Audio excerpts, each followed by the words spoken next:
हाय बच्चों। Heterocyclic compound आपने छोटे लेवल पर बहुत ही छोटा सा पढ़ा होगा, लेकिन जो बच्चे बड़ी क्लासेस में आ चुके हैं, अप लेवल उनका हो चुका है, तो उनके लिए ये टॉपिक बहुत इंपॉर्टेंट है क्योंकि ये अपने आप में एक सिलेबस का पार्ट है बहुत बड़ा। तो हेट्रोसाइक्लिक कंपाउंड क्या होते हैं उनको सबसे पहले मैं एक्सप्लेन करूँगा, उसके बाद इसको डीपली आपको पढ़ा दूँगा। देखो, ये है आपके पास एक cyclic structure, carbon carbon carbon carbon carbon carbon. इसके अंदर कोई भी अलग एलिमेंट आपको नहीं दिखाई देगा। मैंने क्या किया, मैंने इस पूरी साइक्लिक स्ट्रक्चर में कार्बन की जगह कोई दूसरा एलिमेंट लगा दिया, ये रहा नाइट्रोजन। ठीक, इसी को मैं कहूँगा हेट्रोसाइक्लिक कंपाउंड। हेट्रोसाइक्लिक कंपाउंड वो होते हैं जिसमें कार्बन की साइक्लिक स्ट्रक्चर में कार्बन के अलावा कोई दूसरा एलिमेंट आ जाता है। जैसे यहाँ कार्बन की जगह कौन आ गया, नाइट्रोजन, तो मैं इसको हेट्रोसाइक्लिक कहूँगा। इसको क्या कहूँगा, होमोसाइक्लिक। तो मैं आज आपको इस टॉपिक में या इस वीडियो के अंदर जितने भी हेट्रोसाइक्लिक कंपाउंड पढ़ाऊंगा, समझ गया आप मैं कौन से कंपाउंड पढ़ाऊंगा। मैं पढ़ाऊंगा ऐसे कंपाउंड जिसके अंदर कार्बन की साइक्लिक स्ट्रक्चर में आपको कोई दूसरा एलिमेंट नज़र आएगा। ये ज़रूरी नहीं है कि आप नाइट्रोजन ही लगा दें, आप इसकी जगह ऑक्सीजन, सल्फर कुछ भी लगा सकते हैं, बट कार्बन मत लगाना। ठीक है। अब आपके पास जो आपके सिलेबस में हेट्रोसाइक्लिक कंपाउंड है, वो सबसे पहला हेट्रोसाइक्लिक कंपाउंड है फ्यूरॉन, जिसकी स्ट्रक्चर होती है ऐसी। तो ये है carbon double bond carbon, oxygen, carbon double bond carbon. ये पूरी स्ट्रक्चर को आप क्या नाम दोगे, फ्यूरॉन। याद रखना, फ्यूरॉन के लिए मैंने आपको क्या स्ट्रक्चर बना कर दी है। और ये जो मैं आपको नंबरिंग डाल कर दे रहा हूँ, ये यहाँ इसके लिए नंबरिंग बोली जाती है। ऑक्सीजन को आप फर्स्ट प्रायोरिटी देते हो, तो ये क्या हो जाता है 1 2 3 4 5, ये इसके अंदर नंबर डाले हैं मैंने। यानी कुल मिलाकर फ्यूरॉन एक 5 मेंबर्ड साइक्लिक स्ट्रक्चर है जिसमें 5 मेंबर होते हैं। ठीक, तो फ्यूरॉन का आपको पता लग गया। उसके बाद है इसकी मेथड ऑफ प्रिपरेशन। देखो, आपको इसको बनाने के लिए क्या कंपाउंड लेना पड़ेगा, ये वाला, इसका नाम है म्यूसिड एसिड। क्लियर, इस स्ट्रक्चर को बोलते हैं म्यूसिड एसिड। इसमें इसके स्ट्रक्चर को याद कैसे करें, CH OH, CH, यानी तकरीबन सिमिलैरिटी है। ये पूरा पोर्शन हाफ जैसा वहाँ है, ऐसा ही नीचे मैंने बनाया हुआ है। आपको क्या करना है, यहाँ से OH लेना है, यहाँ से H लेना है। ठीक, और ये CO2 बाहर निकल जाएगी, यानी ये पूरा ग्रुप चला गया, ये पूरा ग्रुप चला गया, इनके बीच डबल बॉन्ड आ जाएगा। ठीक, यहाँ से क्या करना है, यहाँ से OH लेना है और यहाँ से H लेना है। ऊपर नहीं लिया था मैंने, ठीक है ना। यहाँ से OH लेना है, यहाँ से H लेना है, बीच में डबल बॉन्ड आ जाएगा। और यहाँ से OH लेना है, यहाँ से H लेना है, एक वाटर मॉलिक्यूल यहाँ बाहर निकल जाएगा। तो टोटल कितने वाटर मॉलिक्यूल बाहर निकल रहे हैं, OH H एक वाटर मॉलिक्यूल, OH H दूसरा वाटर मॉलिक्यूल, OH H तीसरा वाटर मॉलिक्यूल। यहाँ भी डबल बॉन्ड आ जाएगा, यहाँ भी डबल बॉन्ड आ जाएगा। यहाँ क्यों आएगा मैंने आपको एक्सप्लेन कर दिया। OH यहाँ से, H यहाँ से, और ये पूरा CO2 चला जाएगा। तो ये तो पूरा ग्रुप ख़त्म हो जाएगा ना। तो इससे लगा हुआ ये ग्रुप गया और इससे लगा हुआ ये ग्रुप गया, बीच में क्या आ जाएगा, डबल बॉन्ड। तो ये मैंने आपको दिखा दिया कुछ ऐसे कि वाटर मॉलिक्यूल 3 निकल गए और एक CO2 निकल गया, ये पूरा का पूरा CO2। तो जब CO2 निकल जाएगा आपके पास क्या बचेगा, ये बचेगा ना, ये वाला पोर्शन। तो CH double bond CH double bond C, इसके साथ लगा हुआ है क्या, COOH, NaOH और CaO। उसको, इस मिक्सचर को बोलते हैं सोडा लाइम। जहाँ कहीं भी ये केमिस्ट्री के अंदर आपको नज़र आता है, इसका काम होता है पूरे CO2 को बाहर निकाल देना।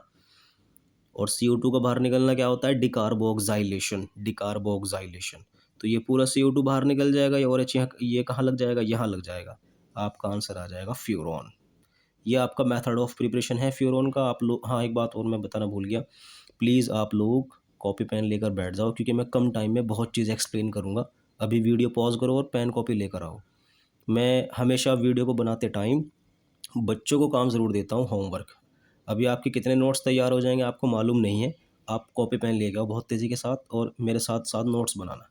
तो ये चीज़ आपको, हाँ बुक के अंदर भी गलती हो सकती है, तो मैंने बहुत चीज़ें जांच परखने के बाद ये रिएक्शन लिखनी पसंद की, क्योंकि मैंने जब नोट्स बना रहा था आपकी वीडियो के लिए तो इसमें बहुत सारी गलतियाँ थी बुक में, तो मैंने करेक्शन किया। तो ये चीज़ करेक्ट है, आप लोग इसको लिख लेना। बाकी आपकी मर्ज़ी की बात है, लेकिन नोट्स बनाओगे तो आपके पास बहुत सारा ज़ख़ीरा इकट्ठा हो जाएगा। क्लियर, उर्दू तो अच्छी है मेरी। उसके बाद आता है फिज़िकल प्रॉपर्टी। ठीक, इसकी फ्यूरॉन की फिज़िकल प्रॉपर्टी। देखो, जो मैं आपको कॉमन पॉइंट बोलूँगा ना वो पूरे के पूरे इस चैप्टर के लिए फिक्स्ड रहेंगे। अगर आप कॉपी पेन लेकर आ चुके हो तो लिख लीजिए फिजिकल प्रॉपर्टी में इसकी। जो मैं इसके लिए सेंटेंस बोलूँगा वो इस वीडियो के अंदर सारे हेटेरोसाइक्लिक कंपाउंड के लिए कॉमन रहेगा। ऑर्डरलेस, कलरलेस और आपका ऑर्डरलेस, कलरलेस, एक होता है वाटर में इंसॉल्युबल, ठीक है, इंसॉल्युबल इन वाटर, और ऑर्गेनिक सॉल्वेंट जितने भी हैं वो सब के अंदर ये डिज़ोल्व हो जाएगा। ऑर्गेनिक सॉल्वेंट में सॉल्युबल है, वाटर में इंसॉल्युबल है, ऑर्डरलेस है, टेस्टलेस है, ऑर्डरलेस है, टेस्टलेस है और आपका कलरलेस है। ये 5 चीज़ें कॉमन मिलेंगी आपको इस पूरे के पूरे चैप्टर के अंदर जितने भी मैं आपको हेटेरोसाइक्लिक कंपाउंड पढ़ाऊँगा। ठीक, जो फिजिकल प्रॉपर्टी मुझे आपके नोट्स बनाते टाइम अलग नज़र आई उसको मैंने लिख लिया, वो आपके नोट्स बन जाएंगे बेहतरीन। 5 तो मैंने आपको बता दिए, 5 आपने लिख भी लिए होंगे वीडियो को पॉज करके करके करके। ये है इसकी एक फिजिकल प्रॉपर्टी जो मुझे अलग थलग से लगी थी और मैंने आपके लिए लिख दी। फ्यूरॉन प्लस HCl, जब भी आप फ्यूरॉन की रिएक्शन HCl से कराओगे ये हमेशा ग्रीन कलर देता है और यही रिएक्शन इसका बन जाती है टेस्ट। अगर आपसे पूछे फ्यूरॉन का टेस्ट लिखिए तो ये बहुत अच्छा केमिकल टेस्ट है कि फ्यूरॉन HCl के साथ हमेशा ग्रीन कलर देता है। क्लियर हो गया। नोट्स मैं फिर बता रहा हूँ, कॉपी पेन लेकर बैठ जाओ, आपको बहुत सारा मैं काम दूंगा। एक भी फिजिकल प्रॉपर्टी नहीं लिखी, लिखने के लिए आपको बोला मैंने कि इसको लिख लो, क्योंकि मुझे कम टाइम में बहुत ज़्यादा चीज़ें एक्सप्लेन करनी है। तो अब आता है इसकी केमिकल प्रॉपर्टी, ठीक है। इसकी आती है केमिकल प्रॉपर्टीज़। ये मुझे थोड़ा सा एक्सप्लेन करना पड़ेगा क्योंकि अभी आपको नहीं दिखाऊंगा मैं इस चीज़ को। देखो एक चीज़ याद करो, ये है बेंजीन, ये नहीं है, ये है बेंजीन, और बेंजीन की कुछ खास रिएक्शंस हैं। अच्छा ये क्या होता है, बेंजीन पर सर्कल सा बनाते हैं, ये होता है इलेक्ट्रॉन का क्लाउड, इलेक्ट्रॉन का बादल। और इलेक्ट्रॉन पर क्या चार्ज होता है, नेगेटिव, तो इस बादल पर भी क्या चार्ज होगा, नेगेटिव। तो बेंजीन के ऊपर ये जो नेगेटिव चार्ज है ना, इसकी वजह से अगर आप किसी की चीज़ की रिएक्शन कराते हो बेंजीन की, जैसे ए और बी, इन दोनों को मिलाकर कोई कंपाउंड बनाया और इसकी रिएक्शन हमने बेंजीन से कराई और आपने इसके पार्ट करने जान लिए कि ए पर पॉजिटिव होता है और बी पर नेगेटिव, तो याद रखना हमेशा बेंजीन रिंग पर ए ही अटैक करेगा, यानी पॉजिटिव ही अटैक करेगा। क्यों अटैक करेगा, क्योंकि बेंजीन के ऊपर नेगेटिव चार्ज है। यह आपको याद रखना है कि बेंजीन पर हमेशा पॉजिटिव पार्ट ही अटैक करता है। क्लियर, किसी चीज़ की भी रिएक्शन करा देना। और बेंजीन किस तरह का कंपाउंड है, एरोमेटिक कंपाउंड। एरोमेटिक क्या होते हैं, जो काले धुएं के साथ जलते हैं। पेट्रोल डीजल जब आप इनको जलाते हो ना, ये काले धुएं के साथ जलते हैं, ये सारे के सारे एरोमेटिक कंपाउंड रखते हैं। बेंजीन उसका एग्जाम्पल है। जब भी आप बेंजीन को जलाओगे तो वो जब भी जलेगा वो काले धुएं के साथ जलेगा। क्लियर हो गया आपको ये बात। तो मैं इस वीडियो के अंदर जितने भी हेटेरोसाइक्लिक कंपाउंड पढ़ा रहा हूँ वो सारे के सारे एरोमेटिक हैं, सारे। तो वो भी बेंजीन की तरह ही रिएक्शंस शो करेंगे, माने उनके ऊपर भी हमेशा पॉजिटिव पार्ट अटैक करेगा। ये फिक्स है पॉइंट जो मैं आपको बोल रहा हूँ।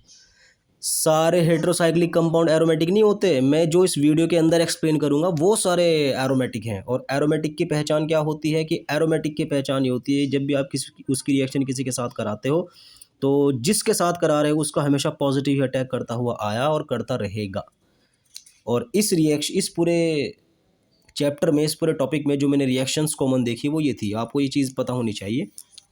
ये पेज मैं आपको बार बार नहीं दिखाऊंगा, अगर आप कॉपी पेन लेकर बैठे हुए हैं तो लिख लेना, आपके नोट्स तैयार हो जाएंगे। जब कभी भी आप HNO3 के साथ रिएक्शन कराओगे तो उसके 2 पार्ट ये हैं, OH नेगेटिव और NO2 पॉजिटिव। OH बाहर निकाल देते हैं इससे, और OH पर क्या चार्ज होता है, नेगेटिव। इसी तरीके से H2SO4, OH नेगेटिव बाहर, जो बच गया बाकी पूरे पर नेगेटिव। SO3H यार positive, SO3H positive, Br2 Br negative, Br positive, CH3Cl, इसको आप पार्ट करोगे, यहाँ से लाइन ड्रॉ करोगे, Cl पर क्या चार्ज आएगा, नेगेटिव, और CH3 पर क्या चार्ज आएगा, पॉजिटिव। और ये रखे इसके part, CH3 positive, Cl negative, CH3COCl, CH3COCl, इसके पार्ट ये रहे, Cl पर नेगेटिव और CH3CO पर पॉजिटिव। ये रहा CH3CO पर पॉजिटिव और Cl पर negative. Point to be noted, अब नोट कर लो, ये सारा का सारा पोर्शन अटैक करता है बेंजीन रिंग पर या एरोमेटिक कंपाउंड पर। और मैं आपको जितने भी हेटेरोसाइक्लिक कंपाउंड पढ़ाऊंगा वो सब के सब एरोमेटिक कंपाउंड हैं। तो ये सारे अटैक करने के लिए तैयार बैठे रहेंगे जब भी मैं आपको केमिकल प्रॉपर्टी पढ़ाऊंगा।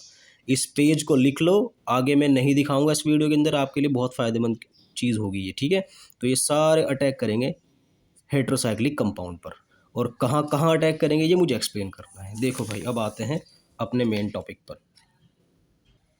देखो ये रहा फ्यूरॉन, इसकी रिएक्शन आपने किसके साथ करा दी, Br2 के साथ। कौन निकल कर आएगा, Br पॉजिटिव। कहाँ लगेगा, इस पोजीशन पर लगेगा। क्या बोला था, इस पोजीशन को 1 2 सेकंड पोजीशन पर लगेगा। इसको ऐसे भी बोलते हैं अल्फा बीटा। मैं आपको ये बताना चाहता हूँ कि फ्यूरॉन का अल्फा वाला जो पोर्शन है ना, ये अल्फा साइट है, ये एक्टिव साइट है। आने वाला ग्रुप इसी पर अटैक करता है।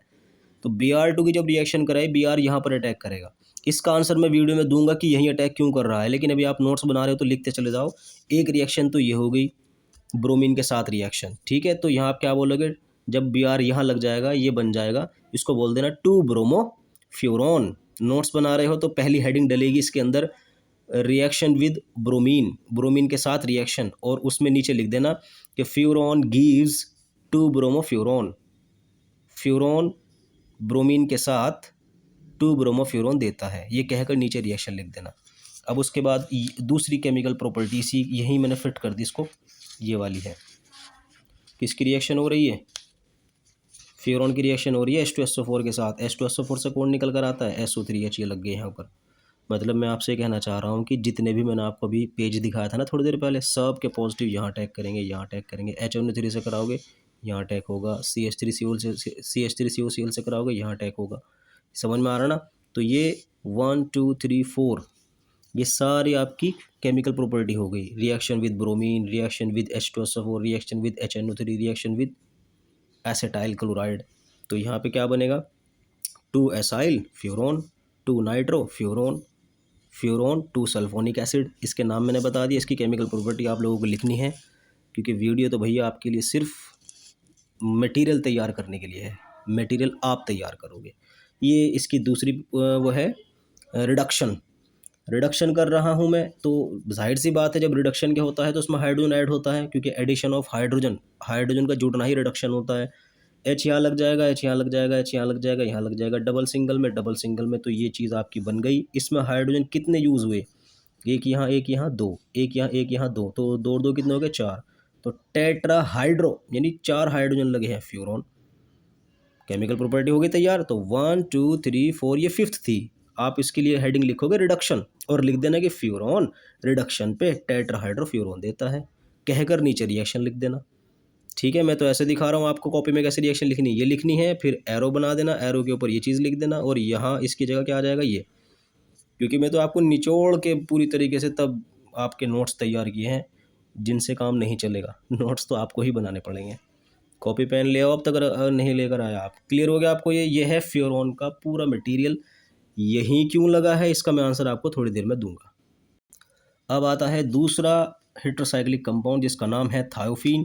थायोफीन की स्ट्रक्चर होती है ये, थोड़ा सा बस डिफरेंस इतना मिला कि यहाँ जो ऑक्सीजन लगाया था हमने क्या लगा दिया, सल्फर। है तो ये भी हेट्रोसाइक्लिक कंपाउंड। मैंने बोला था ना कि यहाँ पर कार्बन की साइकिल में कुछ भी आना चाहिए, वो हेट्रोसाइक्लिक कंपाउंड बन जाएगा। अब आप इसकी रिएक्शन, मतलब इसका मेथड ऑफ प्रिपरेशन है ना, जैसे ऊपर पढ़ा था मैंने आपको फ्यूरॉन का, इसका मेथड ऑफ प्रिपरेशन ये है। इसका नाम है ब्यूटाडाइन।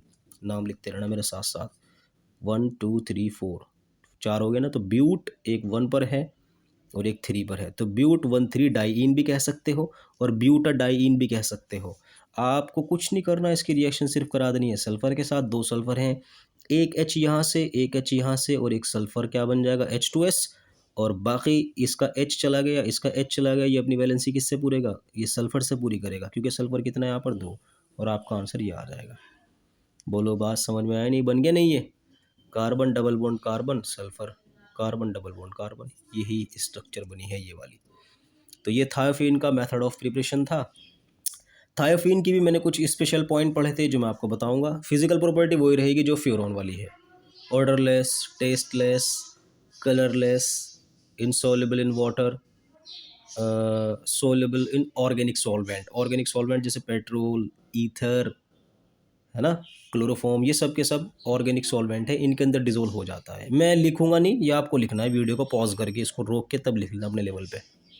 इसकी जो सबसे इंपॉर्टेंट फिजिकल प्रॉपर्टी थी जो मुझे आपको बतानी पड़ रही है वो ये है कि जब भी थायोफीन की रिएक्शन आप कराओगे, एसाटिन एक केमिकल है H2SO4 की प्रेजेंस में, तब ये देता है ब्लू कलर। ये भी इसका टेस्ट है, ये थायोफीन का टेस्ट है। ठीक, और इस रिएक्शन को कहा जाता है इंडोफेनिन रिएक्शन। इस वाली रिएक्शन को जो मैंने आपको फिजिकल प्रॉपर्टी लिखाई ना, इंडोफेनिन रिएक्शन, इसको याद कर लेना। ये थायफिन का टेस्ट हो गया, ठीक। और केमिकल प्रॉपर्टी में आपको बता दूं, सेम एज ऑफ फ्यूरोन। जैसे आपने फ्यूरोन की केमिकल प्रॉपर्टी पढ़ी है वैसे ही ये है। हो गया ना कम टाइम में ज़्यादा एक्सप्लेनेशन। आपको जो सल्फ़र यहाँ नज़र आ रहा है, बस ये यहाँ सल्फ़र रखकर पूरी रिएक्शन घुमा देना। ये जो आपका टेट्राहाइड्रोफ्यूरोन बना था, ये बन जाएगा टेट्राहाइड्रोथायोफीन। सब हो गई। तो 1 2 3 4 5, अब 5 केमिकल प्रॉपर्टी इसकी हो जाएगी। भर गया ना पेज आपका। अब उसके बाद जो कुछ स्पेशल टाइप है, स्पेशल टाइप मतलब जो कुछ केमिकल प्रॉपर्टी मुझे इसकी अलग से नज़र आई थी, ये तो कॉमन सी है। जो कुछ अलग नज़र आई थी वो मैं आपको बता दूँ, वो ये है। जब कहीं भी आप थायोफीन का ऑक्सीडेशन करोगे तो ये थायोफीन सल्फोन के अंदर कन्वर्ट हो जाता है। ये ऐसी मुझे रिएक्शन उनमें नज़र नहीं आई थी तो मैंने इसको अलग लिख दिया। तो 1 2 3 4 5, 5 की 5 यहाँ कॉपी कर लोगे और ये आपके बन जाएगी 6 केमिकल प्रॉपर्टी हो गई इसकी। लैंग्वेज वही यूज़ करनी है जो फ्यूरोन के केस में आपने यूज़ की थी। एक और ख़त्म हो गया आपका हेटेरोसाइक्लिक कंपाउंड। अब है आपका नेक्स्ट हेटेरोसाइक्लिक कंपाउंड पायरॉल। इसकी स्ट्रक्चर कैसी होती है? बस जहाँ आपने अभी ऑक्सीजन लगाया था, सल्फ़र लगाया था, वहाँ क्या लगा दिया? नाइट्रोजन। सब कुछ सेम, ठीक। अब पायरोल की स्ट्रक्चर को हमने बना दिया। आप इसकी मेथड ऑफ रिएक्शन है, आपको ये कंपाउंड लेना है। इसका नाम है सक्सिनिमाइड। सक्सिनिमाइड। इस कंपाउंड की ख़ास बात है कि आप इसका जो डबल बॉन्ड है ना, ये जो कार्बन और ऑक्सीजन है, यहाँ पर क्या लगा हुआ है? डबल बॉन्ड है ना, तभी तो ये ऑक्सीजन है। इस ऑक्सीजन को अगर कार्बन को देखो तो यहाँ पर डबल बॉन्ड है कार्बन और ऑक्सीजन के बीच। तो ये H यहाँ शिफ्ट हो जाए तो ऑक्सीजन इसके साथ डबल बॉन्ड नहीं बनाने का, फिर सिंगल बॉन्ड बनाएगा। क्यों? क्योंकि ऑक्सीजन की तो वैलेंसी पूरी हो गई, तो ये कार्बन की वैलेंसी अधूरी हो जाएगी और इसकी भी तो अधूरी हो जाएगी क्योंकि इससे H चला गया। तो ये अपनी वैलेंसी को पूरी करने के लिए आपस में ही डबल बॉन्ड बना लेंगे। यही हादसा ऊपर होगा, इसका H चला जाएगा और ऑक्सीजन के साथ शिफ्ट हो जाएगा, वो बन जाएगा OH। कुछ ऐसे, ये देखो, ये रहा। ये वाला H यहाँ चला गया, OH बन गया। ये वाला H यहाँ चला गया, OH बन गया। बोलो बात समझ में आई या नहीं? अब आपको इसकी रिएक्शन करानी है Zn के साथ। Zn की वैलेंसी होती है 2 और ये कितने लिए मैंने यहाँ पर 2, तो एक ऑक्सीजन यहाँ से ले लेगा और एक ऑक्सीजन यहाँ से ले लेगा, ठीक है। ये बन जाएगा आपका 2ZnO। ये दोनों ऑक्सीजन कहाँ से आए? ये वाले दोनों ऑक्सीजन आए हैं, एक यहाँ से एक यहाँ से। ये H यहाँ लग जाएगा और ये वाला H यहाँ लग जाएगा, बन गया ना आपका पायरॉल। बोलो बात समझ में आई या नहीं? ये आपका मेथड ऑफ प्रिपरेशन था। फिज़िकल प्रॉपर्टीज़ सारी वही यूज़ करूँगा जो फ्यूरॉन की थी। कुछ स्पेशल टाइप की फिज़िकल प्रॉपर्टी जिसने मुझे परेशान किया है वो ये है, पायरॉल को आप जब भी HCl में डिज़ोल्व करोगे ये आपको देगा रेड कलर। ये इसका टेस्ट नहीं है बट इसकी एक फ़िज़िकल प्रॉपर्टी है।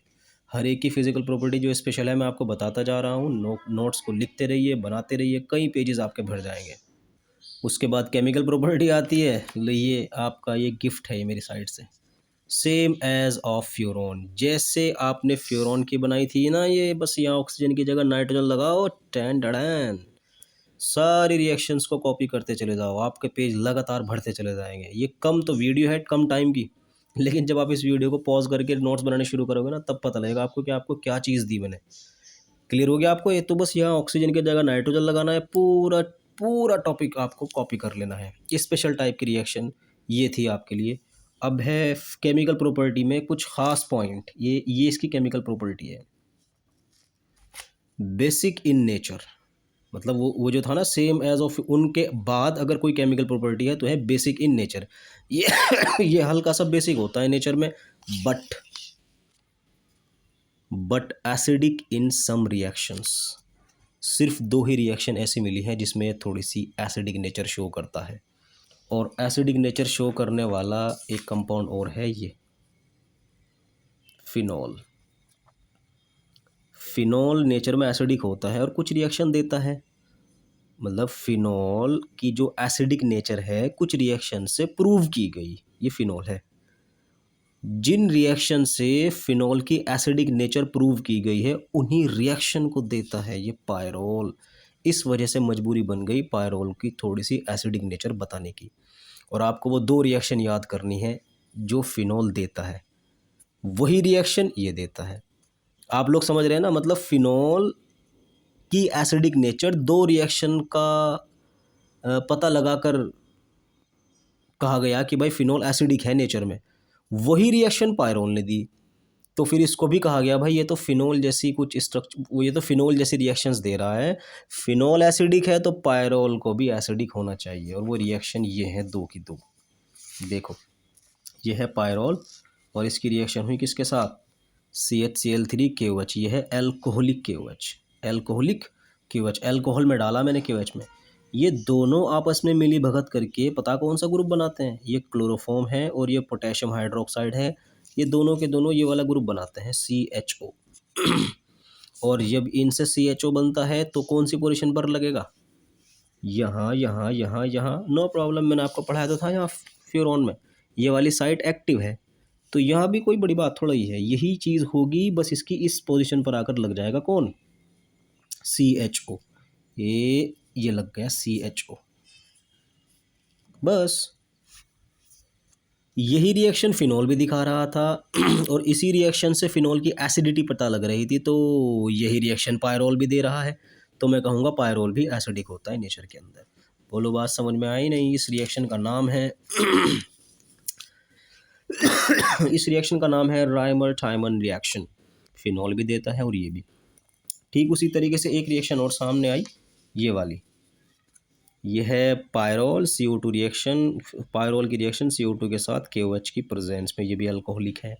ये अल्कोहलिक क्या मतलब है, मतलब कुछ बुक में ऐसे भी दिया होता है, C2H5 में डिज़ोल्व किया आपने क्या, KOH, और यहाँ से OH निकल जाता है, यहाँ से H निकल जाता है, क्या बनता है C2H5OK, ये भी दिखाई देता है। मतलब अगर ये चीज़ आपको ना देकर एरो के ऊपर इस तरह लिख दे CHCl3 और नीचे एरो के लिखा हुआ है C2H5OK, तो भी यही रिएक्शन है। कुछ बुक्स में है ऐसा, कुछ में ऐसे दिया गया है और कुछ में दिया गया है कि CHCl3 ऊपर लिखा हुआ है और नीचे है C2H5OK, बात एक ही है। और आपको इनकी मिली भगत से CHO ग्रुप निकालना है और यहाँ लगा देना है। इनकी मिली भगत से जो ग्रुप निकलता है वो होता है COOK। बोलो बात समझ में आई या नहीं। ये दोनों की दोनों रिएक्शन फिनॉल भी देता है और पायरोल भी देता है, और इन दोनों रिएक्शन से फिनॉल की एसिडिटी का पता लगता है, इसकी भी फिर एसिडिटी का ही पता लगेगा। ये क्वेश्चन आता है कि पायरोल की एसिडिक नेचर को बताने के लिए कौन सी रिएक्शन यूज़ की जाती है, या तो ये या ये, आपका ऑब्जेक्टिव आएगा। अब आता है थोड़े से सच्चाई बताने का टाइम। जो यहाँ पर लग रहा था ना ये अल्फ़ा अल्फ़ा, मतलब इसी पोजीशन पर क्यों जा रहा था आने वाला ग्रुप, अब उसके मैं राज को खोलता हूँ। इसको बताने के लिए आपको सबसे पहले इसकी रेजोनेटिव स्ट्रक्चर आनी चाहिए। ये है पायरोल, नाइट्रोजन पर लोन पेयर है। ये एरो क्या बताता है, इलेक्ट्रॉन का बहाव या इलेक्ट्रॉन का फ्लो। ये नाइट्रोजन के लोन पेयर है, ये किस पर जा रहे हैं, सिंगल पर, तो सिंगल पर जाएंगे, सिंगल का क्या हो जाएगा, डबल। और ये इलेक्ट्रॉन कहाँ जा रहे हैं, यहाँ पर, जो पूरा डबल शिफ्ट हो रहा है कहाँ पर, इस कार्बन पर, तो इस कार्बन पर क्या चार्ज आएगा, नेगेटिव, और इस बॉन्ड पर क्या हो जाएगा, डबल।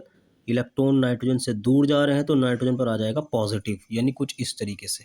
ये आ गया ना पॉजिटिव, आ गया ना नेगेटिव। अब ये इलेक्ट्रॉन जा रहे हैं यहाँ पर सिंगल पर, सिंगल का क्या हो जाएगा, डबल। ये डबल जा रहा है इस कार्बन पर, इस कार्बन पर आ जाएगा नेगेटिव, और ये डबल हो जाएगा ख़त्म, कुछ इस तरीके से।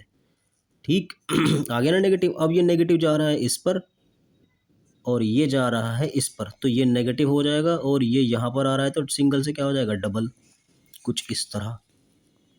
ठीक, अब क्या होगा, अब ये जाएगा ये आ गया आपका। अब ये जाएगा इधर, डबल पूरा जा रहा है इस कार्बन पर, और ये नेगेटिव जा रहा है सिंगल पर, तो सिंगल का क्या हो जाएगा, डबल, और ये डबल कहाँ भागा जा रहा है, इस साइड में, इस कार्बन पर क्या चार्ज हो जाएगा, नेगेटिव, कुछ इस तरीके से।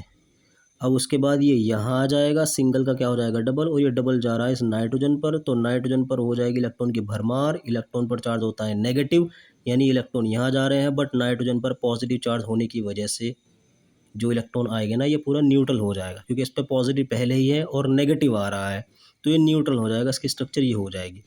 ये सारी की सारी इसकी रेजोनेटिव स्ट्रक्चर है, कॉपी में लिख लेना।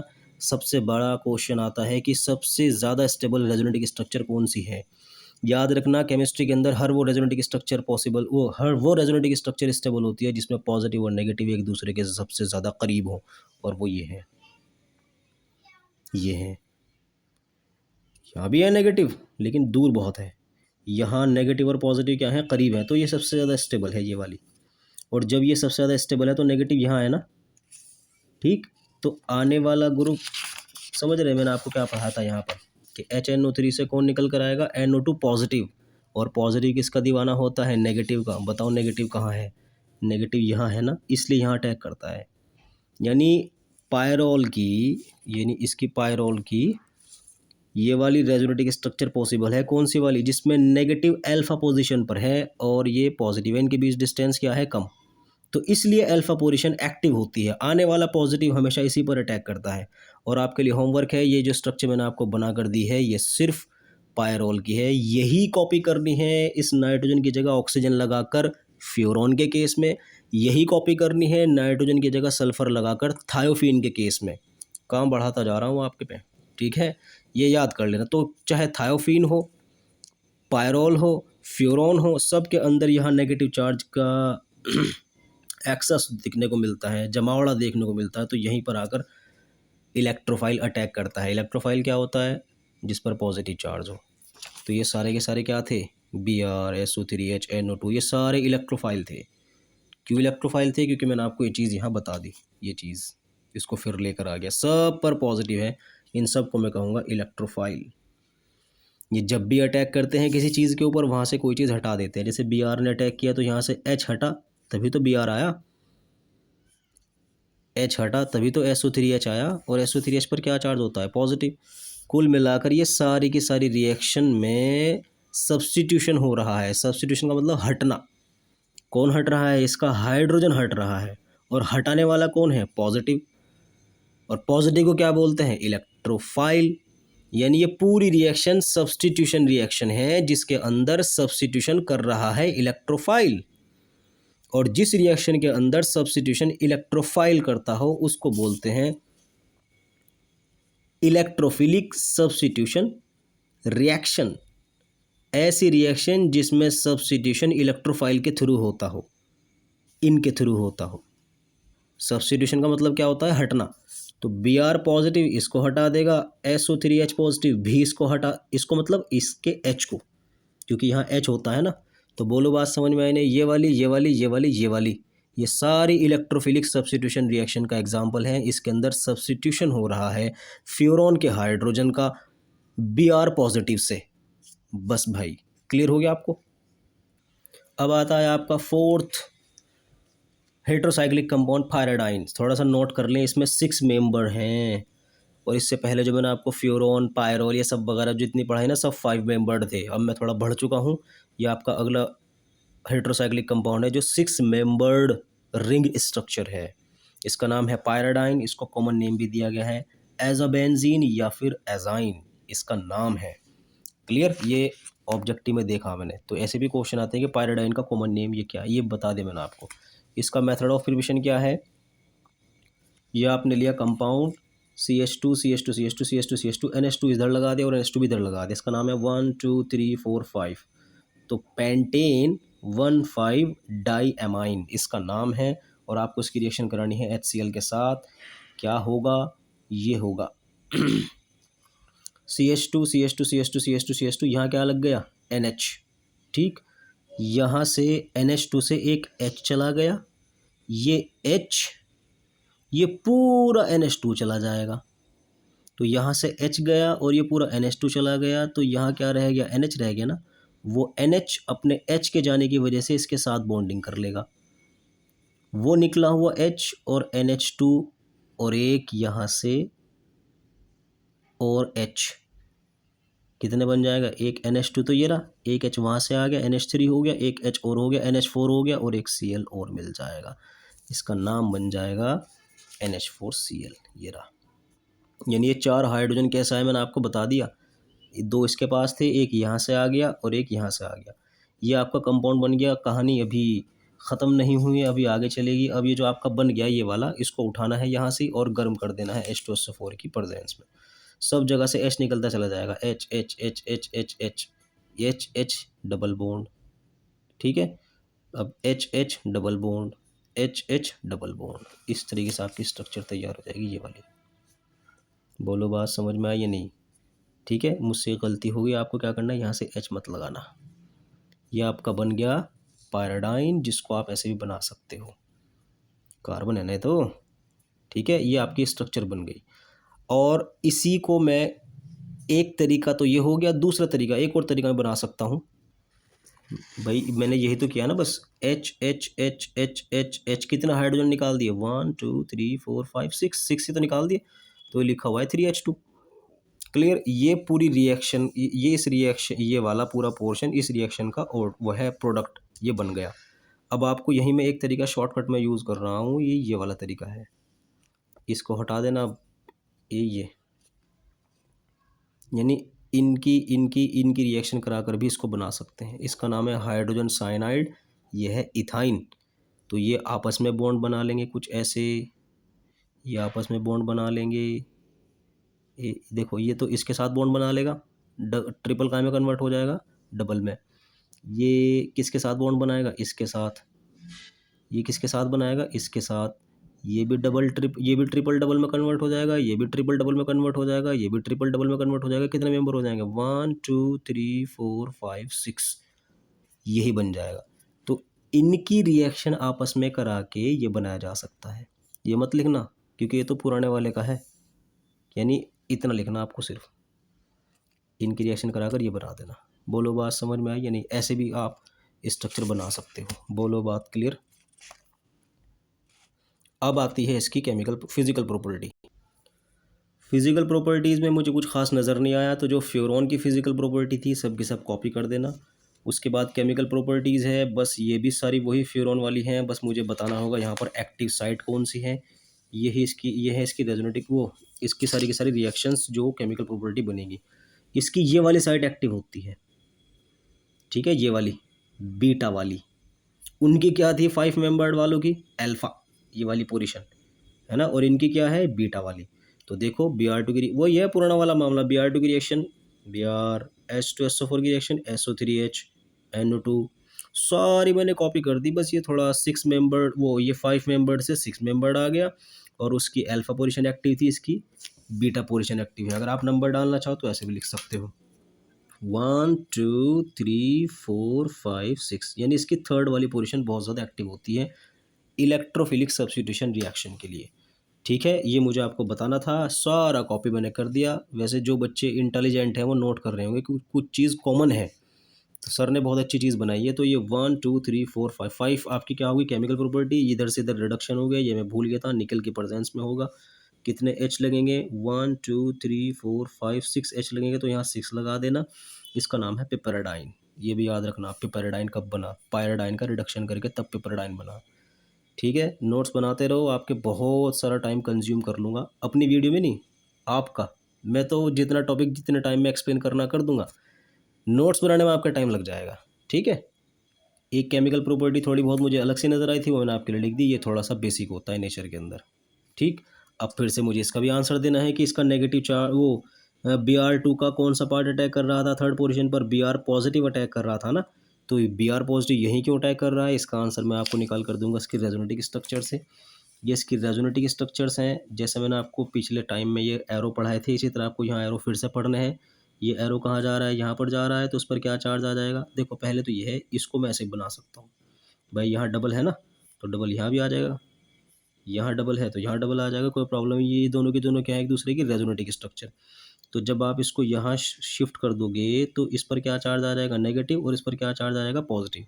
इन एरो को पढ़ के आप लोगों को आगे का दिमाग लगाना है अपना, और आपका टाइम बचा रहा हूँ क्योंकि इससे पहले इस एरो का खेल में समझा चुका।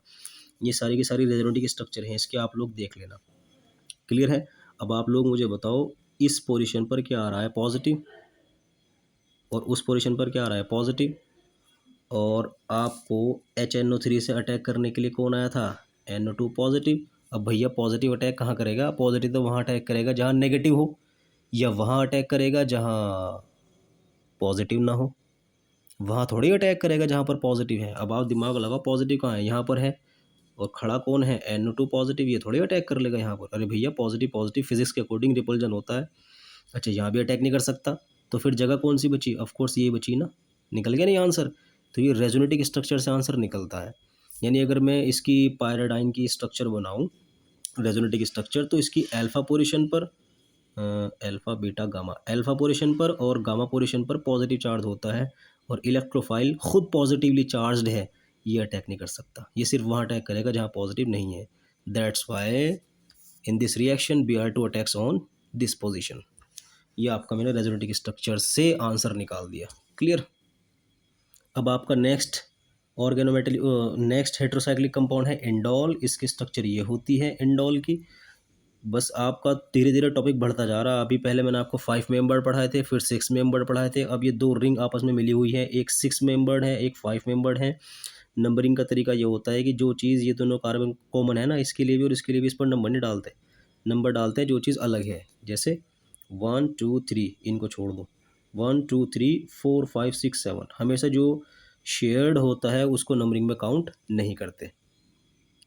तो आपको इसकी नंबरिंग पता लग गई। उसके बाद है इसका मेथड ऑफ प्रिपरेशन।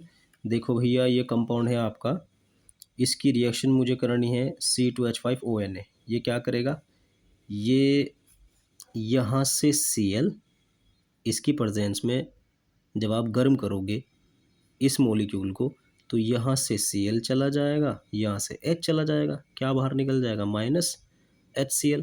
अब जब यहाँ से Cl निकल गया और यहाँ से H चला गया, इसकी वैलेंसी भी अधूरी हो गई, इसकी वैलेंसी भी आपस में क्या करेंगे, बॉन्ड बना लेंगे। तो कितने मेंबर हो गए, 1 2 3, इससे ही तो 1 2 3, यानी ये पूरा पोर्शन मिलकर NH2 से अटैच हो जाएगा, कुछ ये बन जाएगा। और यही आपका क्या है, इंडोल। बोलो बात समझ में आई या नहीं। इस कंपाउंड से मैंने आपको बनाकर दिखा दिया इंडोल। अब दूसरा जो मेथड ऑफ प्रिपरेशन है वो सबसे ज़्यादा इंपॉर्टेंट है और नेम्ड रिएक्शन है और बहुत सारा ऑब्जेक्टिव इसके ऊपर तैयार होता है। इसका नाम है फिशर इंडोल सिंथेसिस। बहुत ज़्यादा इंपॉर्टेंट है, मैं इस पर लिख दूँ, ये बहुत इंपॉर्टेंट है। आप, मुझे उम्मीद है कि इस पर शायद क्वेश्चन आ जाए। तो आपने इस कंपाउंड को लिया सबसे पहले बेंजीन की इस पोजीशन पर N single bond N double bond C CH3 COOH। देखो होगा क्या, सबसे पहले आप ZnCl2 की प्रेजेंस में इसको क्या करोगे, गर्म कर दोगे, यहाँ से NH3 निकल जाएगा। NH3 निकलने का तरीका देखो कैसे कैसे क्या होगा। यहाँ से तो N निकल गया, ठीक, यहाँ से H चला जाएगा। अभी आप रुको, सॉरी बच्चों ये गलत हो गया थोड़ा सा, मैं आपको एक्सप्लेन कर देता हूँ। यहाँ पे ये है फिशर इंडोल सिंथेसिस। आपको लेना है फिनाइल हाइड्राजाइन, ये है फिनाइल और इस ग्रुप को बोलते हैं हाइड्राजाइन। फिनाइल हाइड्राजाइन की रिएक्शन कीटोन के साथ करानी है। ये कार्बन है, ये CH2 है, ये R है, ये R है, ये CH2 है ना। जो पूरा पोर्शन यहाँ ला कर रख दो, इसका ऑक्सीजन और इसका H2 निकल जाएगा। इसका H2, इसका ऑक्सीजन निकल कर क्या बनाएगा, ये वाला benzene, benzene NH NH, NH2 का H2 गया, N आ गया और इसका क्या चला गया, ऑक्सीजन, यानी पूरा हिस्सा इसके ऊपर ला कर रख दिया, ये चीज़ तैयार हो गई। क्लियर। अब आपको निकालना है अमोनिया।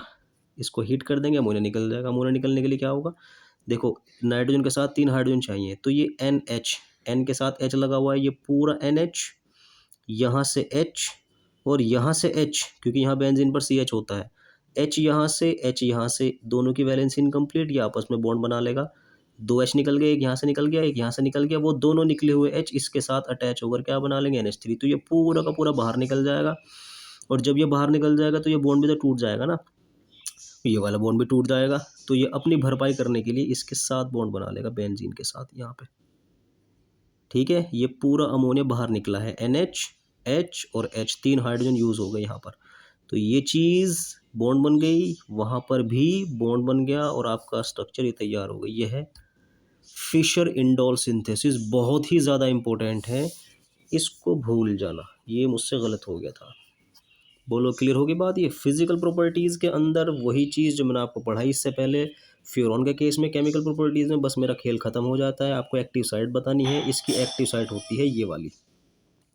Br2 से कराओगे, यहाँ अटैक कर देगा, इस पर नंबर मैंने पहले डाल दिए हुए थे, ये रे 1 2 3, यानी इसकी थर्ड पोजीशन एक्टिव होती है ये वाली। तो Br2 से रिएक्शन कराओगे, Br लग गया, ऐसे वही पुराना खेल जो मैं आपको पढ़ाता हुआ आ रहा हूँ। आपके नोट्स बढ़िया वाले तैयार करा दूंगा मैं।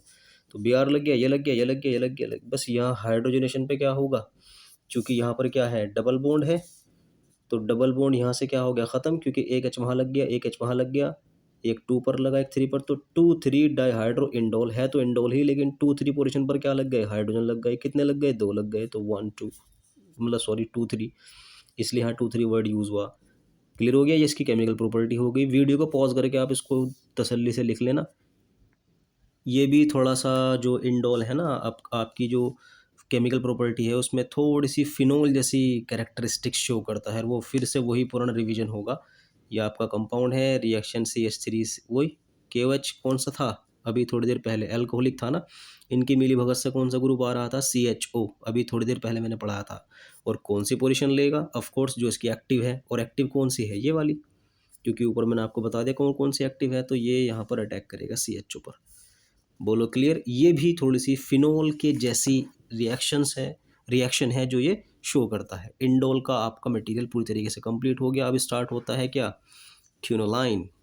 क्यूनोलाइन क्या होता है, ये सिक्स मेंबर्ड, धीरे धीरे आपका टॉपिक बढ़ता हुआ, अभी थोड़ी देर पहले क्या था, 6 मेंबर्ड 5 मेंबर्ड, ये टोटल 6 मेंबर्ड है, इसको बोलते हैं क्यूनोलाइन। आपको इसकी स्ट्रक्चर दिख रही है, यहाँ पर नाइट्रोजन लगाना है। फिजिकल प्रॉपर्टी में मुझे इसका कुछ खास याद नहीं है, ना मैंने देखा, इसके अंदर सेम वही पॉइंट लिख देना, सोलेबल इन जो भी मैंने फ्यूरॉन के केस के अंदर बताया था। तो क्यूनोलाइन आपका ये है, इसकी फिजिकल प्रॉपर्टी। इसका रह जाता है मेथड ऑफ प्रिपरेशन, वो आपको दिखाता हूँ। ये है इसका मेथड ऑफ प्रिपरेशन। बेंजीन की इस पोजीशन पर लगा हुआ है CHO, CH double bond CH, CHO। इसकी रिएक्शन करानी है आपको NH2H के साथ, हाइड्रोक्साइल अमाइन इसका नाम है। H2 यहाँ से निकल जाएगा, ऑक्सीजन यहाँ से निकल जाएगा, आपके पास बनेगा benzene, CH double bond CH double bond NOH। क्यों, क्योंकि NH2 का H2 जा चुका और इसका ऑक्सीजन जा चुका, ये आपस में कौन सा बॉन्ड बना लेंगे, डबल बॉन्ड, जो कि बन चुका। अब उसके बाद यहाँ से OH निकाल देना, यहाँ से H निकाल देना, इसकी पूरी वैलेंसी इनकम्प्लीट हो गई OH के निकलने से, इसकी H निकलने से। तो ये क्या होगा, ये आपस में ही बॉन्ड बना लेंगे, क्योंकि N बोल रहा है मुझसे OH जा चुका, कार्बन बोल रहा है मुझसे H जा चुका, क्यों ना हम एक दूसरे की वैलेंसी पूरी कर लें, ये यहाँ पर बॉन्ड बना लेगा और ये आपका तैयार हो जाएगा क्यूनोलाइन। क्यूनोलाइन आपको समझ में आ गया। क्यूनोलाइन के लिए आपको 6 मेंबर्ड स्ट्रक्चर तैयार करनी है 2, और उसकी इस पोजीशन पर लगा देना है N। क्लियर, N लगाना यहाँ पर N। अब उसके बाद आती है इसकी केमिकल प्रॉपर्टी, जो बहुत आसान है। देखो बस फिर से सारी वही चलती हुई आ रही है। अब मुझे इसकी एक्टिव साइट बतानी है, वो है ये वाली एक्टिव साइट है। Br2 से रिएक्शन कराओगे, यहाँ लग जाएगा वही पुराना SO3H NO2 COCH3, ये हो गया आपका रिडक्शन, जो कि सिर्फ इस पोजीशन पर होगा। बोलो क्लियर हुई बात नहीं। ये सारा फ्यूरॉन वाला मटेरियल जिस बच्चे ने अच्छी तरीके से पढ़ लिया, बस जितने भी इसके अंदर जितने भी मैंने इसके अंदर हाइड्रोसाइक्लिक कंपाउंड पढ़ाए हैं, उनकी सबकी एक्टिव साइट पता होनी चाहिए, और बच्चा इसको इजीली सॉल्व कर देता है। तो ये Br इसमें से HNO3 में से कौन निकल रहा था, NO2 पॉजिटिव, जिसको मैं क्या बोल रहा था बार बार, इलेक्ट्रोफाइल। तो इलेक्ट्रोफाइल अटैक करता है ना, इसको बोलते हैं इलेक्ट्रोफिलिक सब्स्टिट्यूशन रिएक्शन। लेकिन कहीं कहीं ये जो आपका क्यूनोलाइन है, ये न्यूक्लियोफिलिक सब्स्टिट्यूशन रिएक्शन भी देता है। तो अगर इलेक्ट्रोफिलिक सब्स्टिट्यूशन रिएक्शन में NO2 अटैक करता है, यानी या कोई भी पॉजिटिव पार्ट अटैक करता है, तो न्यूक्लियोफिलिक सब्स्टिट्यूशन रिएक्शन में कौन करेगा, नेगेटिव। ये रही न्यूक्लियोफिलिक सब्स्टिट्यूशन रिएक्शन का एग्जांपल। ये क्यूनोलाइन है, NaNH2 के साथ रिएक्शन की, इसके पार्ट कर लिए, इस पर पॉजिटिव और इस पर क्या चार्ज है, नेगेटिव। नेगेटिव वाला अटैक करेगा। अब इसको आप लोगों को याद करना पड़ेगा, नेगेटिव के लिए क्यूनोलाइन के अंदर जो एक्टिव साइट है वो ये है, यहाँ अटैक किया। देखो आपका ऑब्जेक्टिव तैयार हो गया एक। अगर इलेक्ट्रोफिलिक सब्स्टिट्यूशन रिएक्शन हो रही है तो NO2 यहाँ, या जो भी आने वाला है वो ये इलेक्ट्रोफिलिक सब्स्टिट्यूशन रिएक्शन के लिए एक्टिव साइट है, और आपका न्यूक्लियोफिलिक सब्स्टिट्यूशन रिएक्शन के लिए ये वाली एक्टिव साइट है। बहुत बड़ा पॉइंट बताया मैंने आपको। इलेक्ट्रोफाइल को E पॉजिटिव से शो करते हैं, मुझे नहीं पता, कोई भी हो सकता है पॉजिटिव, और न्यूक्लियोफाइल को NU से, NU नेगेटिव। क्लियर। ये एक न्यूक्लियोफिलिक सब्स्टिट्यूशन रिएक्शन थी, जिसमें NH2 एक न्यूक्लियोफाइल की तरह आया, क्योंकि इस पर नेगेटिव चार्ज था, और इसका H हटाकर यानी सब्स्टिट्यूट कर कर खुद आ गया। तो यहाँ सब्स्टिट्यूशन इसका H का हुआ, यानी हाइड्रोजन का हटाना हुआ, किसकी वजह, किसके थ्रू, NH2 के थ्रू। तो यह है न्यूक्लियोफिलिक सब्स्टिट्यूशन रिएक्शन। उसके बाद आता है आपका आइसोक्यूनोलाइन। आइसोक्यूनोलाइन, तो फिर ये क्या था, क्यूनोलाइन। क्यूनोलाइन के अंदर नाइट्रोजन यहाँ होता है, आइसोक्यूनोलाइन में कहाँ होता है, यहाँ। देखो धीरे धीरे आपका टॉपिक कितना बड़ा हो गया। 7th हेट्रोसाइक्लिक कंपाउंड में आ चुका हूँ मैं। ये है आपका आइसोक्यूनोलाइन। इसकी भी पोजीशन याद रखें, 1 2 3 4, इनको छोड़ देंगे, 5 6 7 8। इनको बनाने का तरीका क्या होगा, आप लोगों को सबसे पहले ये कंपाउंड लेना है, बेंजीन की इस पोजीशन पर लेना है CH double bond CH, NH single bond C, और ये क्या है, CHO। ये पूरा का पूरा CHO है, COH। आपको क्या करना है, ये जो H है ये शिफ्ट हो जाता है इस साइड, यानी ये इक्विलिब्रियम पर रहते हैं एक दूसरे के साथ।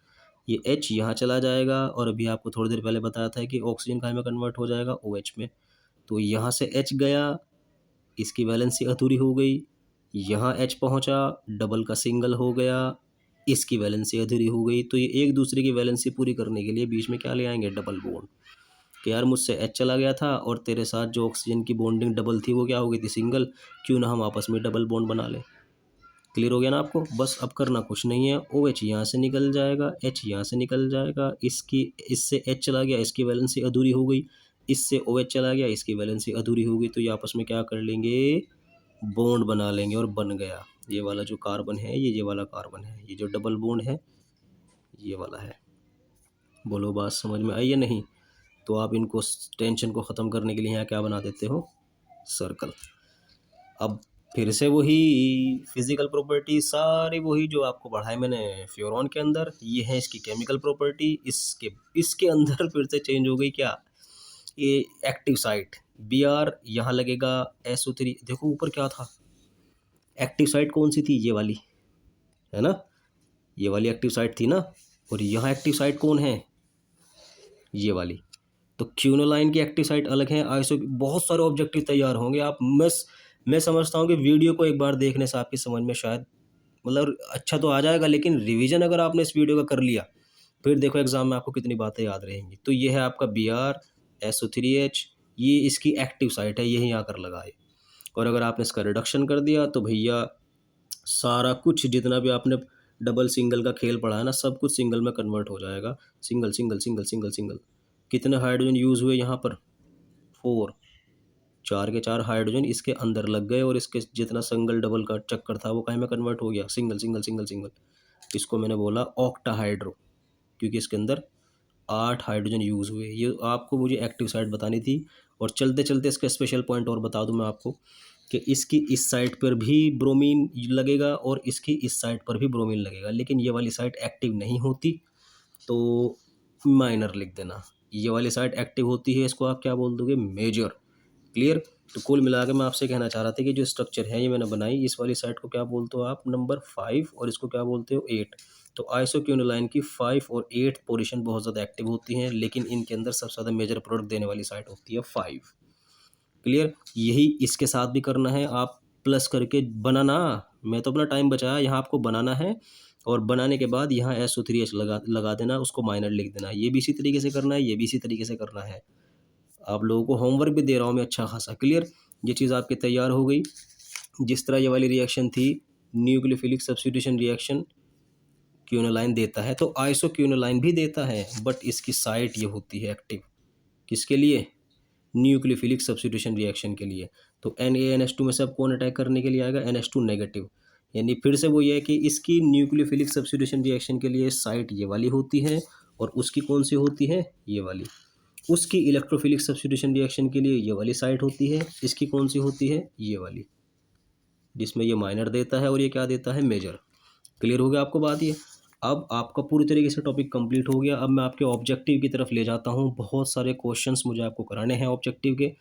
तो अब आप लोगों ने अगर वाकई में कॉपी पेन लिया हुआ है तो लिखते चले जाइए। सबसे पहला पॉइंट नोट कर लो भैया, ठीक है। फ्यूरॉन, थायोफीन और पायरोल में सबसे ज़्यादा स्टेबल कौन सा हेट्रोसाइक्लिक कंपाउंड है, मैंने लिख दिया मोस्ट स्टेबल, कौन, थायोफीन। सबसे ज़्यादा स्टेबल होता है, वजह इसकी सबसे ज़्यादा रेजोनेटिक स्ट्रक्चर्स होती हैं। एक आंसर और एक पॉइंट, एक पॉइंट का एक आंसर, ठीक है। पायराडाइन के लिए स्पेशल पॉइंट है कि पायराडाइन को दूसरी मतलब ये भी नाम दिया गया, ये भी नाम दिया गया, इसको इस नाम से भी जाना जाता है, आइसोटर्स ऑफ बेंजीन। आइसोटर्स क्या होते हैं, जिसमें इलेक्ट्रॉन और एटम्स की नंबर सेम हो, उसको आइसोटर्स बोलते हैं। तो बेंजीन और पायराडाइन के अंदर इलेक्ट्रॉन्स और एटम की नंबर सेम मिली है, इसलिए इन दोनों के बीच रिलेशन है, ये एक दूसरे के क्या है, आइसोटर्स। ऐसे क्वेश्चन बनता है कि आपको 4 ऑप्शन देगा कि इनमें से कौन सा बेंजीन का आइसोटर्स है, तो वो आपको ऑब्जेक्टिव पे टिक लगाना पड़ेगा, पायराडाइन। एक मैंने आपको पढ़ाया था इंडोल, इसकी इस मेथड ऑफ प्रिपरेशन को बोलते हैं लिप सिंथेसिस। और वो जो मैंने वीडियो वो जो मतलब मैंने कट कर दिया था आपको पढ़ाया था, उस वाली सिंथेसिस को क्या बोलते हैं, फिशर इंडोल सिंथेसिस। इसमें एक चीज़ नोट कर लो, ये वाली है आपकी इंडोल बेंजीन, ये 6 मेंबर्ड है, ये 5 मेंबर्ड है, 5 मेंबर्ड है, यहाँ डबल आ गया था ना, इसको इंडोल बोल रहे थे। ये अपनी किसी दूसरी स्ट्रक्चर के साथ भी आइसोमेरिक सॉरी इक्विलिब्रियम पर रहता है। अगर आपने डबल यहाँ की बजाय यहाँ लगा दिया, जैसे यहाँ लगा हुआ है, तो ये हो जाएगा इंडोलेनिन। आप लोगों को इन दोनों की स्ट्रक्चर पता होनी चाहिए कि इंडोल क्या है और इंडोलेनिन क्या है। कुछ पता नहीं कि आपको ये क्वेश्चन दे देगा और ऑब्जेक्टिव दे देगा कि इसका नेम है इंडोल, इंडोलेनिन, 4 ऑप्शन देगा। तो बच्चे तो थोड़ा बहुत याद रखते हैं कि यार वो डबल बॉन्ड तो उसमें, अरे वो तो इंडोल हो जाएगा। लेकिन मैं आपको बोल रहा हूँ डबल बॉन्ड की पोजीशन याद रखो, इधर है तो इंडोल, और अगर इधर आ गया इंडोलेनिन, लिखते रहना। उसके बाद क्यूनोलाइन के बारे में आपको बता दूँ, क्यूनोलाइन का दूसरा नाम ये भी है, सॉरी मतलब जो सिमिलैरिटी शो करता है वो ये वाला कंपाउंड है नाइट्रोनेफ्थलीन।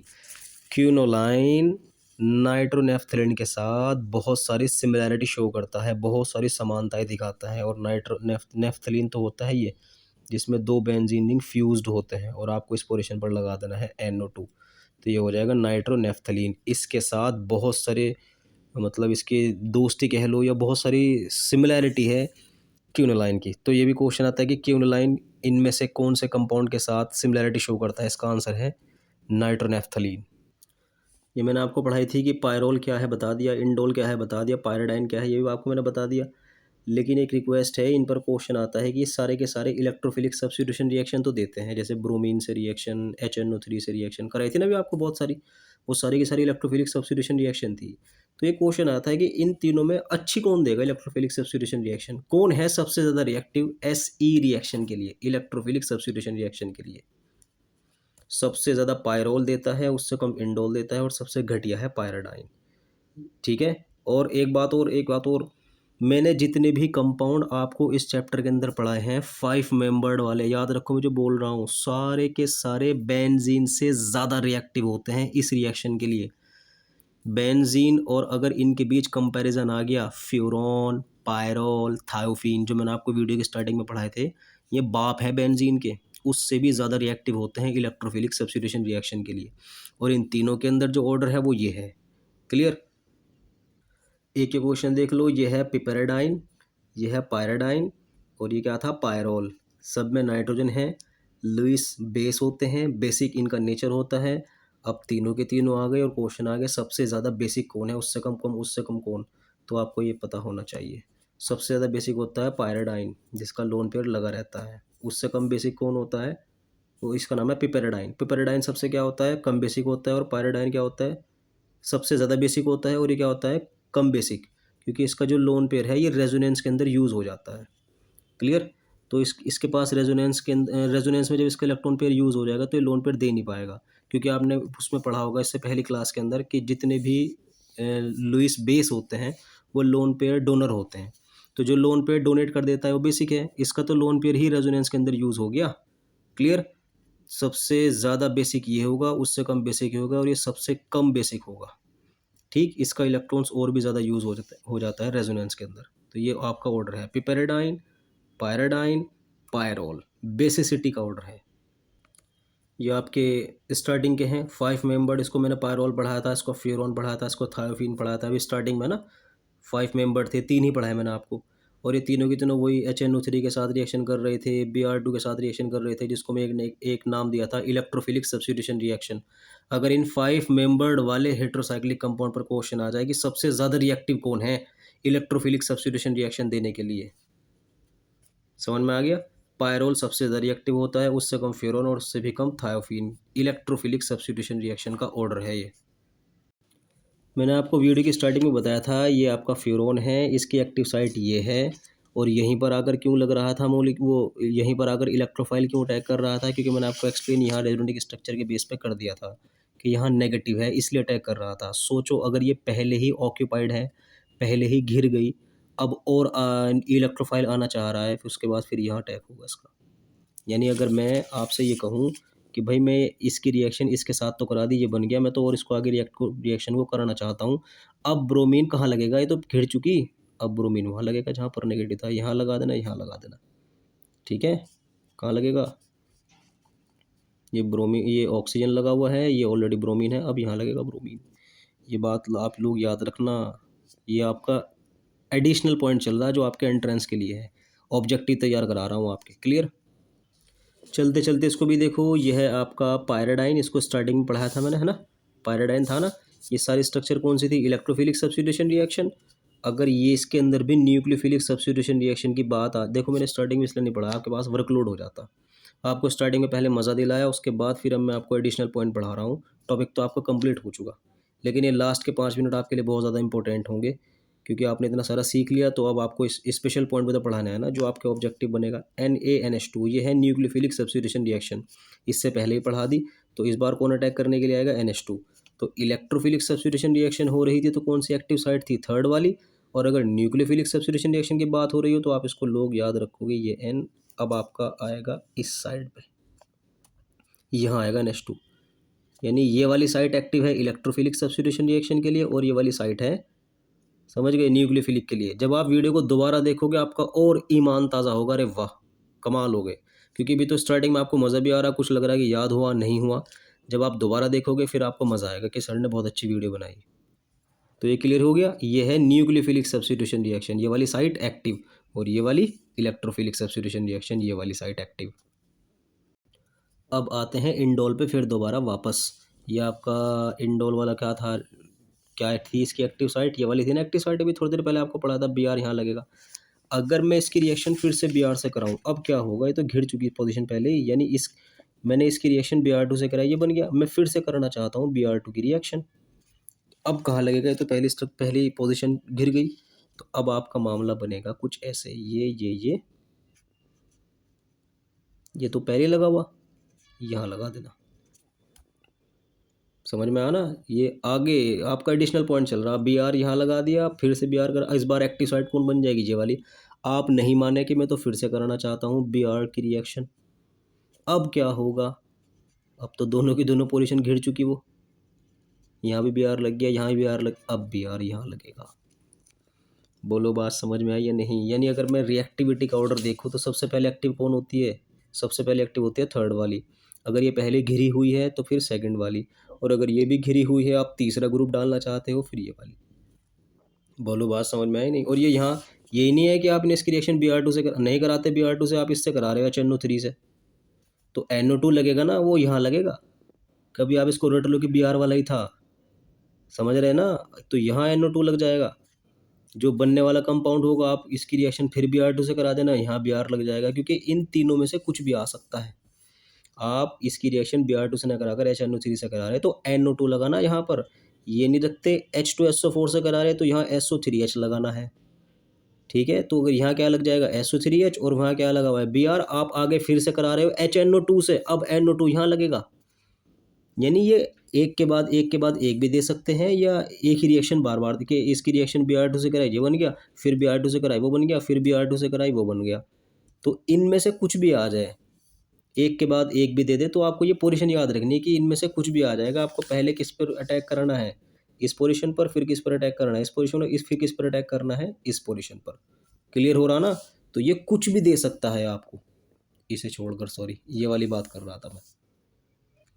अब जाते जाते सर में दर्द करके जा रहा हूँ मैं, और आपका इंतज़ार कमेंट सेक्शन में ज़रूर रहेगा, आप लोग मुझे क्या लिख कर देते हो। सेंटेंस बोल दूँ अब, आखिरी पॉइंट है, सर में दर्द तो हो गई। जितनी भी आपने एक्टिव साइट पढ़ी हैं, वो सारी अपोजिट हो जाएंगी हाई टेम्परेचर पे, हाई टेम्परेचर पे, हाई टेम्परेचर पे। समझ रहे हैं ना। जितनी भी मैंने आपको रिएक्शंस कराई हैं, जो भी आपको एक्टिव साइट बताती हैं, अगर हाई टेम्परेचर दे दिया तो वो एक्टिव साइट चेंज हो जाएंगी। यानी कुल मिलाकर मैंने आपको जितना अब तक पोर्शन पढ़ाया वो सारा लो टेम्परेचर पर था। और आपको एक होमवर्क दे रहा हूँ, होमवर्क क्या है सुन लो। पायराडाइन था, Br2 की रिएक्शन हुई थी 300 डिग्री सेल्सियस पर, यहाँ लग गया था ना ब्रोमीन। देखो यहाँ भी ये लगा हुआ है, ये पायराडाइन है, ब्रोमीन कहाँ पर लग गया, यहाँ पर 300 पर। अगर आपने 500 कर दी तो यहाँ हुआ अटैक। यानी अब आपको बुक में जाकर देखना है कि कहाँ कहाँ हाई टेम्परेचर का यूज़ करके फॉल्ट आया। तो यहाँ पर भी कुछ आधा अधूरा प्रोडक्ट बनता है, मेन तो यही था, यहाँ भी बनता है, लेकिन टेम्परेचर ज़्यादा कर दिया वो नीचे आ जाएंगे। ये चीज़ मुझे आपको दिखानी थी। यानी मैंने आपको जो भी वीडियो के अंदर एक्सप्लेन करा, सारे हेटेरोसाइक्लिक कंपाउंड थे, ऑर्गेनिक थे, और लो टेम्परेचर वाली रिएक्शन दिखाई। हाई टेम्परेचर पर जाकर गड़बड़ी हो सकती है, बस आपको हाई टेम्परेचर वाला पॉइंट अपनी बुक में देखना है। बाकी जो मैंने आज एक्सप्लेन किया है वो भी कुछ इम्पोर्टेंट नहीं है, इम्पोर्टेंट है, ठीक है। Thank you.